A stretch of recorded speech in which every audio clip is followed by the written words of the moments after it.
నమస్తే welcome to our channel. ప్రస్తుతం మనతో వాస్తు జ్యోతిష పండితులు లలిత ఉపాసకులు బ్రహ్మశ్రీ నానాజీ పట్నాయక్ గారు ఉన్నారు. వారితో మాట్లాడదాం. నమస్తే గురుగారు. శ్రీమా.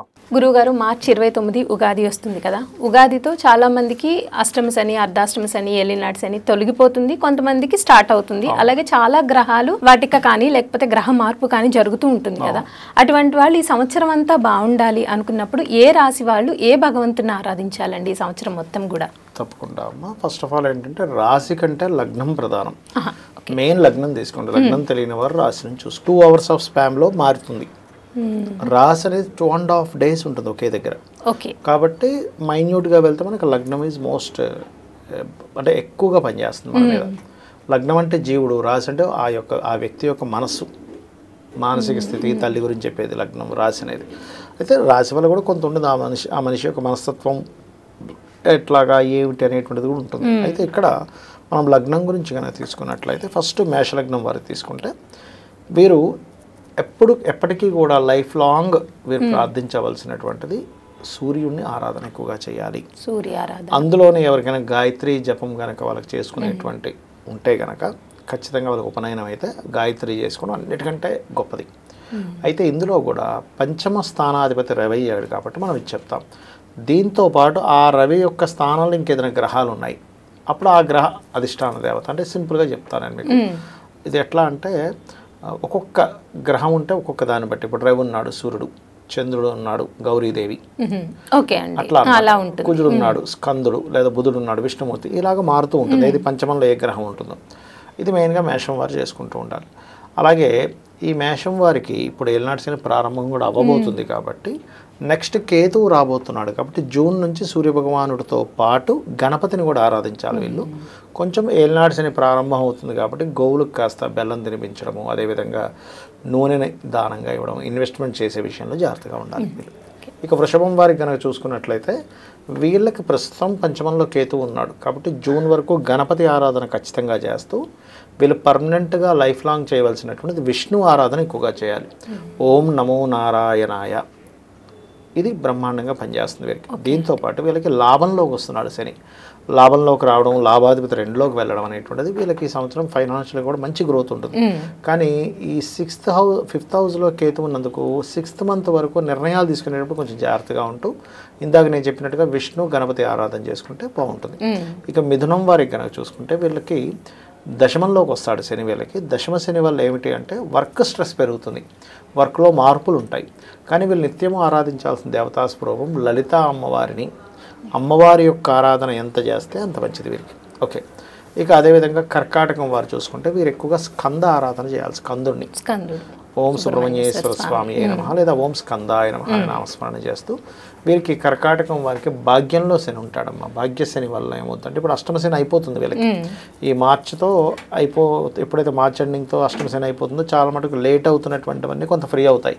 కానీ భాగ్యంలోకి వెళ్ళాడుగా, భాగ్యంలోకి వెళ్ళినప్పుడు ఏమవుతుందంటే హైయర్ ఎడ్యుకేషన్ కోసం చేసేటువంటి విషయాల్లో కొంత స్ట్రెస్ ఉంటుంది. తండ్రి గారి విషయంలో గురువులతో కొంత స్ట్రెస్ అనేది ఉంటుంది. దీనికి వీరు చేయవలసినటువంటి దేవతారాధన ఇందాక మనం చెప్పుకున్నట్టుగా స్కందుడిని చేసుకోవాలి. ఇక సింహం వారికి కనుక చూసుకున్నట్లయితే వీరు రెగ్యులర్గా చేయవలసినటువంటిది దత్తాత్రేయుడిని ఆరాధించాలి. దిగంబర శ్రీ పాదవల్లభ దిగంబర లేదా జయ గురుదత్త శ్రీ గురుదత్త అనేది చేస్తుండాలి. వీళ్ళకి ఈ సంవత్సరం మార్చి తర్వాత ఏప్రిల్ నుంచి అష్టమ శని ప్రారంభం. అయితే ఎప్పుడు కూడా ఒక విషయం గుర్తుపెట్టుకోవాల్సింది ఏంటంటే ఏలినాటి శని, అష్టమ శని, అర్ధాష్టమ శని వచ్చిందనగానే ఏదో కొంపలు మునిగిపోతాయి, లేట్ అవుతాయి అంతే, పనులు లేట్ అవుతాయి. ఎట్లాంటి పనులు లేట్ అవుతాయి? యాన్స్టస్ ప్రాపర్టీ లేదా ఏదైనా ఒక వర్క్ అనుకున్నాము, ఆ వర్క్ ముందుకు సాగకుండా ఏదో ఆటంకం పడడం, ఇట్లాంటివి అవుతూ ఉంటాయి. దానికి వీళ్ళు చక్కగా నువ్వులు దానంగా ఇవ్వడము, గోవులకు బెల్లం తినిపించడము, నూనెని ఆలయాల్లో శివాలయంలో దీపారాధన కోసం ఇచ్చినట్లయితే సరిపోతుంది. ఇక అదేవిధంగా వీళ్ళకి 2వ స్థానంలో ఉండే కేతు కూడా మారుతున్నాడు కాబట్టి కొంచెం వీళ్ళకి జూన్ నుంచి కొంచెం ఫైనాన్షియల్గా ఉండే క్రైసిస్ కూడా చాలా మటుకు తగ్గుతాయి సింహం వారికి. ఇక దాని తర్వాత కన్య కనుక చూసుకుంటే వీళ్ళు ఎక్కువగా ఆరాధించవలసినటువంటి దేవతామూర్తి వెంకటేశ్వర స్వామిని ఎక్కువగా ఆరాధించాలి. లైఫ్ లాంగ్ ఇది పనికి వచ్చేది. అలాగే వీళ్ళకి 6వ స్థానం నుంచి 7వ స్థానంలోకి వెళ్తున్నాడు శని. 7లోకి శని వెళ్ళడం వల్ల 2.5 సంవత్సరాలు అక్కడ ఉంటాడు కాబట్టి ఇష్టపడిన వారిని వివాహం చేసుకోవాలనే ప్రయత్నంలో కొంత స్ట్రెస్ పడ్డము. కొంచెం జీవిత భాగస్వామి హెల్త్ మీద కొంత జాగ్రత్త తీసుకుంటూ ఉండాలి. వివాహం నిర్ణయాలు, వివాహం సంబంధించిన విషయాల్లో అనుకున్నది లేట్ అవుతూ ఉంటుంది. అంటే వీళ్ళ వైపు నుంచి ఓకే అనుకున్నా కూడా వాళ్ళు మాత్రం లేట్ చేస్తూ ఉంటారు.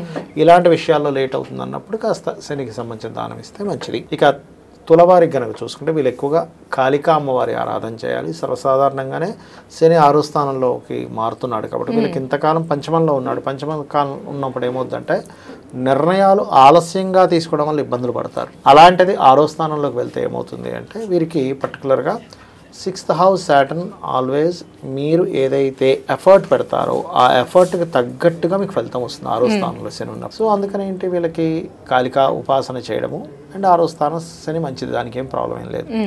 ఇక అదేవిధంగా వీళ్ళు కొంచెం తులవారు కొంచెం జూన్ వరకు ఇన్వెస్ట్మెంట్స్ చేసే విషయంలో కొంచెం జాగ్రత్తగా ఉండాలి. జూన్ తర్వాత ఏమవుతుందంటే కొంచెం సంతానం వివాహం చేసుకునే నిర్ణయాల్లో కొంత వాళ్ళు సంతానం రాంగ్ డెసిషన్స్ తీసుకునే ఛాన్సెస్ ఉంటుంది. ఎందుకంటే రాహు పంచమంలోకి వస్తున్నాడు కాబట్టి. ఇక వృశ్చికం వారికి చూసుకున్నట్లయితే ఇక్కడ వీళ్ళు ఉపాసించాల్సిన దేవతా స్వరూపం దత్తాత్రేయుడిని లేదా దక్షిణామూర్తి ఆరాధన చేయడం చేస్తూ ఉండాలి.